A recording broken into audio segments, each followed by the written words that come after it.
Well, hello, friends. It's MoNaCo here. And Milks. We are still talking about moles and stoichiometry. We're working on a skill today, converting moles to grams, grams to moles. Yeah, the whole reason why we do this whole gram formula mass thing to begin with, really. Yeah, so that as chemists in the lab, we know if we hit our target on products made or if we're using the right amount of reactants in the first place. There you go. Because I got to put them on a scale in order to weigh them. Right. So the real reason why is because we can't see or count our atoms, but we can mass in grams. Yeah, so if we relate the number of atoms in a molecular formula unit or an element to the mass of that element, then we can count them by massing. There you go. So basically, moles allow us to do that. Beautiful, isn't it? Yeah, I used a good example for my masonry students. You know, you're building a patio. The engineer says you need 3,000 bricks to make this patio. What do you want to do? You want to go count 3,000 bricks like a sucker? No. You want to go to the Home Depot and say, I need 3,000 bricks. The guy at Home Depot says, well, each brick weighs 1 pound, so you need 3,000 pounds of bricks. You just fill the truck until it says 3,000, and boom, you got your bricks. So there you go. Working smart, not hard. Moving on. There we go.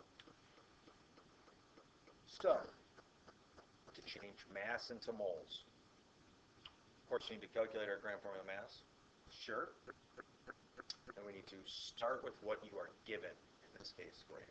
Right, so to change grams into moles, it'll say how many moles are in a blank gram sample of blank. Right. And then we will multiply by the gram formula mass as a conversion factor, and we will have to put the grams piece in the denominator so they cancel.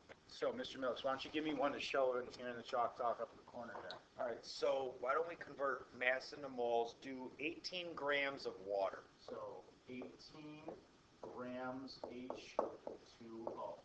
No, and you're going to convert that into moles. So I'm going to do, so blank moles H2O is my result. So I got to get that in N. Well, I'm going to let the units be my guide. And since I know that water has a gram formula mass of 18 grams per mole. It does. I did that in my mind. Right, 16 for oxygen. I'm going to put the conversion factor 1 mole H2O over 18 grams of H2O. So that when I do my mathematics here, the grams of units H2O cancel out above and below the denominator. And the mathematics that are resulting give us the units moles H2O, so that's good. And so the math that I've got here is 18 times 1 divided by 18. So 18 over 18 equals 1. I got 1 mole of water. Beautiful. Did I do it right? You did a Nice. job. Nice. Perfect job. I like how your smartboard writes, by the way. Hey, thanks. It's all because of you.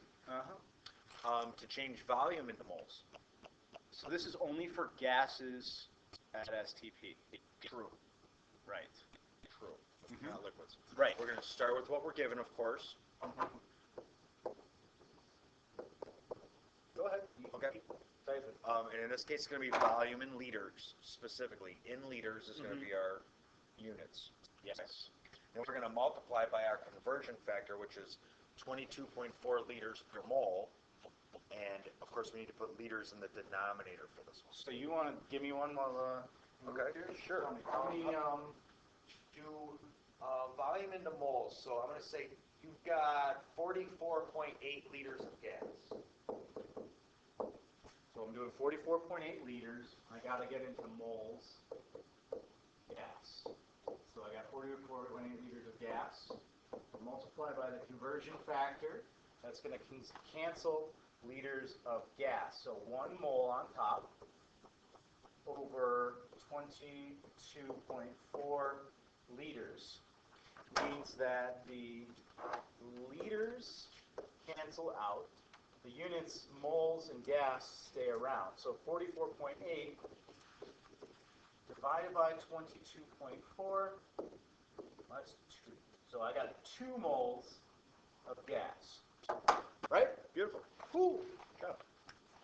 Good job. Notice the trend, guys. That whatever we're given is what we start with, and the conversion factor has to have that same unit in the denominator so it cancels. That's a trend that's going to carry through the whole unit. Yeah, follow the units because that's the simpler way to do it. It's Right. true learning. If you memorize processes, you're going to get them flip-flop, switch, swatch. You're going to do the wrong thing when you should have done the other thing. Halfway through the test, you got to memorize to multiply this one and divide that one. Well, what and if all we of a sudden flip you the get them problem on switched?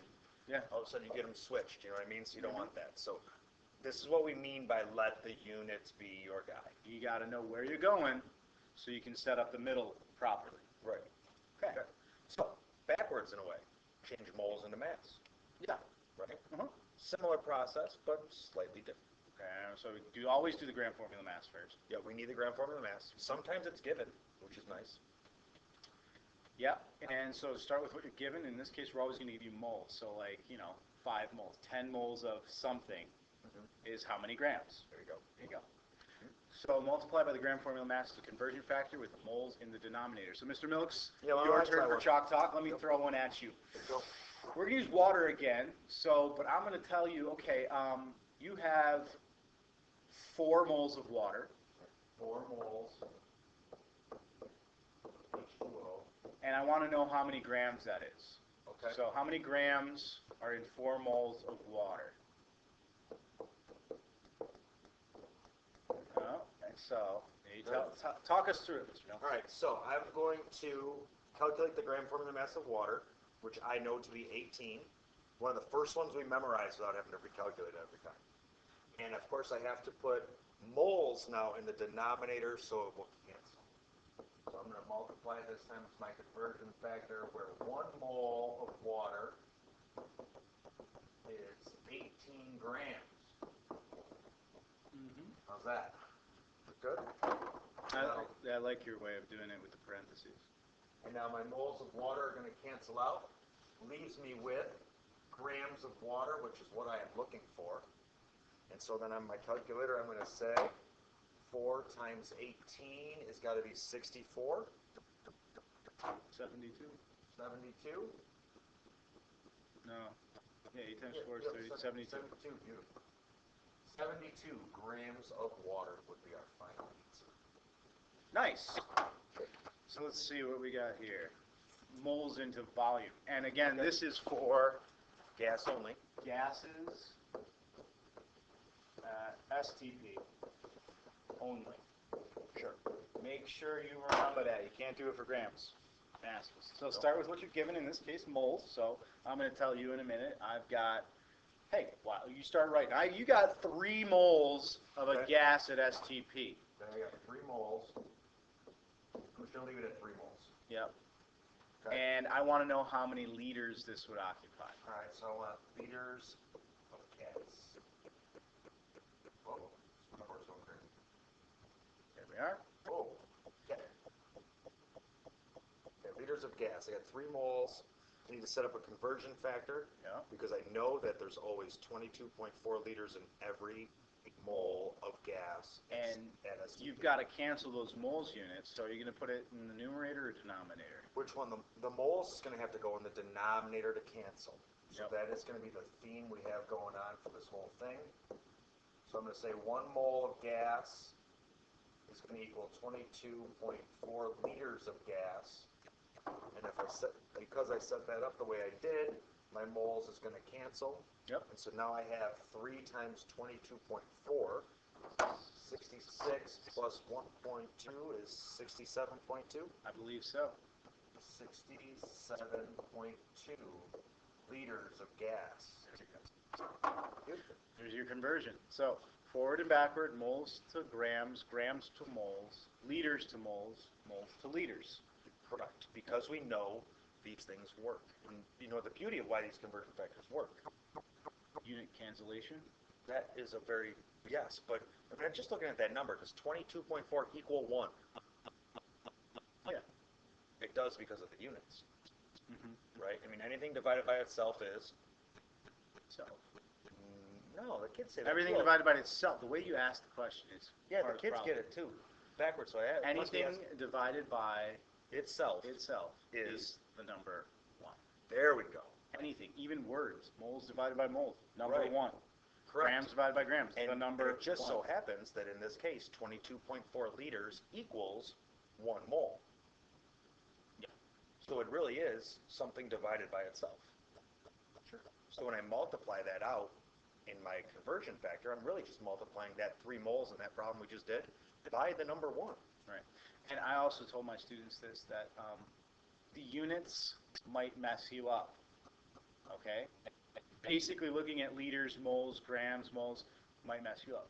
But good old-fashioned just reason can get you through most of these unit conversion problems. I like that a lot of times, because if I have 3 moles of something, and I know 1 mole weighs 18, shouldn't my number be bigger than 18? 3 times 18. There you go. Done. End of story, okay? Yep. So if you're getting confused by the dimensional analysis and the mathematics that we're showing you on the board, Sometimes a little logic and reason will help. most times a little logic and There you reason go. goes a long way. Well stated. Well stated. Long way. And of course, practice helps too, so that we can get more comfortable with these things. We're going to do some practice. Yeah, we get used to them. Okay. So you got to know how to use gram formula mass to convert. Yeah, many different ways. We don't do Avogadro's number to convert, so we don't really do the counting atoms. We're You gonna need stay to away count atoms to do gram formula mass. That's right. That's why it's up there. And then you apply that, To get your gram formula mass. and then you use that to get from moles to grams, grams to moles. Right. So I left this up there because it's those little tiny tasks that we've been learning along the way that are going to compound. So we got to make sure we get them right every time. So that's the end of this little video. The next one we're going to do percent composition. We got a nice activity to go with it, Yeah. as well as labs that go with this one too. Yeah, It's yeah, a yeah. nice skill. So See you guys. see you.